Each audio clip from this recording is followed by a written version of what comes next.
اب اس میں شاعر نے کیا کہا ہے، ذرا اس کے حوالہ جات دیکھیے. یہ کہہ کے ڈوب گیا آفتاب عاشوراء، رہے حسین کی تا حشر روشنی باقی. اب اس میں یوم عاشوراء کی طرف اشارہ ہے کہ 10 محرم اور حرام کو جب حضرت امام حسین یزیدیوں کے ساتھ جنگ ہوئی تھی تو اس واقعے کی طرف اشارہ ہے. دوسرا شعر دیکھیے. اے عرض پاک تیری حرمت پر کٹ مرے ہم، اے عرض پاک تیری حرمت پہ کٹ مرے ہم، ہے خون تیری رگوں میں اب تک رواں ہمارا. یہ اپنے وطن سے محبت کا اظہار کیا جا رہا ہے اس شعر میں. اگلا 5واں شعر دیکھیے. محمد ابن قاسم کے صحاب جود کا پرچم، یہ طارق کا، صلاح الدین کا، محمود کا پرچم. اب اس میں کیا ہے، اس میں 4 تلمیحات کا استعمال ہوا ہے. محمد ابن قاسم، طارق کا، صلاح الدین ایوبی کا، اور اس کے بعد سلطان محمود غزنوی کا. اب جو محمد بن قاسم تھا وہ کون تھا؟ اب جب آپ کو تلمیحات آ جائے تو تشریح میں آپ سب سے پہلے کیا کرو گے، ان تلمیحات کے بارے میں تھوڑا تھوڑا واقعہ لکھو گے. پہلے اس کا مفہوم دیکھ لیں. یہ محمد بن قاسم کی سخاوت کا پرچم ہے. یہی پرچم طارق بن زیاد، صلاح الدین ایوبی اور محمود غزنوی کے عظیم کارناموں کا پرچم ہے. اب اس میں جو تلمیحات استعمال ہوئی ہیں، سب سے پہلی تلمیح ہے محمد ابن قاسم. یہ کیا ہے کہ محمد ابن قاسم 1712 میں دیبل کو فتح کیا. دیبل کو فتح کیا یعنی کہ جو کراچی کا پرانا نام ہے اسے کہا جاتا ہے کہ راجہ دہر کی حکومت تھی، وہ ڈاکو تھا، سب سے بڑا ڈاکو تھا. سمندری جہاز جو تھا مسلمانوں کا وہ حج کے لیے آ رہا تھا، جس میں عورتیں بھی شامل تھیں، بچے بھی شامل تھے اور ان کا ساز و سامان بھی شامل تھا، جسے راجہ دہر کے ڈاکوؤں نے لوٹ لیا تھا. اب جب انہوں نے لوٹ لیا تو مسلمانوں کو خبر ہوئی کہ یہ جو ہمارا جہاز ہے وہ راجہ دہر کے ڈاکوؤں نے لوٹ لیا ہے. تو انہوں نے راجہ دہر کو خط لکھا کہ آپ ہمارا مال و اسباب اور اس کے علاوہ ہمارے عورتیں اور بچے واپس کر دیں. تو اس نے کہا کہ یہ جو ڈاکو ہیں یہ میری بات نہیں سنتے، اگر تم میں ہمت ہے تو تم آ کے ان سے یہ لے لو، اپنا جہاز جو ہے وہ واپس لے لو. تو اس کی وجہ سے محمد ابن قاسم جو تھا وہ وہاں پر آیا اور اس نے دیبل کو فتح کیا اور اس کے علاوہ راجہ دہر کو شکست دی. لیکن راجہ دہر کے جو غلام تھے، جو لوگ تھے جو ہندو پرست تھے، یعنی کہ ہندوؤں کو پسند نہیں کرتے تھے، تو وہ اس کے حسن سلوک کی وجہ سے متاثر ہو کر مسلمان ہو گئے. آگے آ جاتے ہیں طارق بن زیاد. طارق بن زیاد کون تھا؟ جنہوں نے اندلس فتح کیا تھا. درمیان میں سمندر پڑتا تھا، یعنی کہ جو اندلس تھا اس کے درمیان میں سمندر پڑتا تھا، تو وہ یہ سمجھتے تھے کہ یہاں پر کوئی نہیں آ جا سکتا. تو وہ کہتے تھے کہ یہاں کوئی آ ہی نہیں سکتا، ساری کشتیاں جلا دی. یعنی کہ جب طارق بن زیاد اندلس کا فتح کرنے کے لیے گئے تو انہوں نے کیا کیا کہ ساری کی ساری کشتیاں جلا دی. ان کے جو سپاہی تھے ان میں سے ایک نے کہا کہ یہ کشتیاں یہیں پر لنگر رہنے دو، اگر ہم جنگ میں ہار جاتے ہیں یا گھبرا جاتے ہیں تو خوف کی وجہ سے ہم ان میں سوار ہو کر واپس چلے جائیں گے. تو طارق بن زیاد نے کیا کیا کہ وہ تمام کی تمام کشتیاں جو تھیں وہ ساری کی ساری جلا دی اور کہا کہ میں نے یہ کشتیاں اس لیے جلائی ہیں کہ کوئی میری جو سپاہی ہیں وہ خوف کی وجہ سے گھبرا کر واپس نہ جا سکے.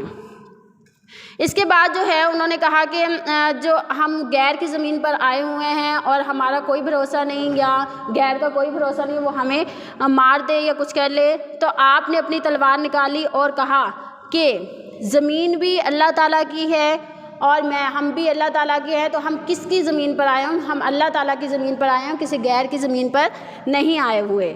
اس کے بعد آ جاتا ہے صلاح الدین ایوبی. صلاح الدین ایوبی کون تھا؟ عیسائیوں کے پاس جو بیت المقدس تھا اسے فتح کیا تھا.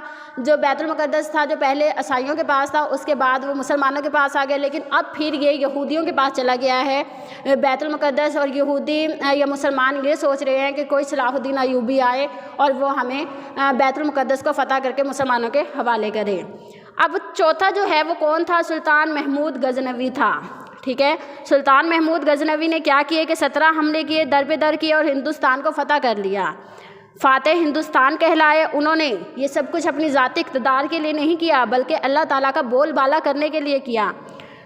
ایک سومناتھ کا ایک مندر تھا، ان میں بتوں کو توڑنے کے لیے گئے تو انہوں نے کہا کہ ہمارے بتوں کے بدلے میں ہم سے سونا چاندی لے لو، یعنی کہ جو بت ہیں انہیں تول کر ان کے برابر سونا چاندی لے لو. تو انہوں نے ایک بہت ہی تاریخی جملہ بولا کہ میں بت شکن ہوں، بت آزاد نہیں ہوں، یعنی کہ میں بت بیچنے یا اسے خریدنے والا نہیں ہوں بلکہ اسے توڑنے والا ہوں۔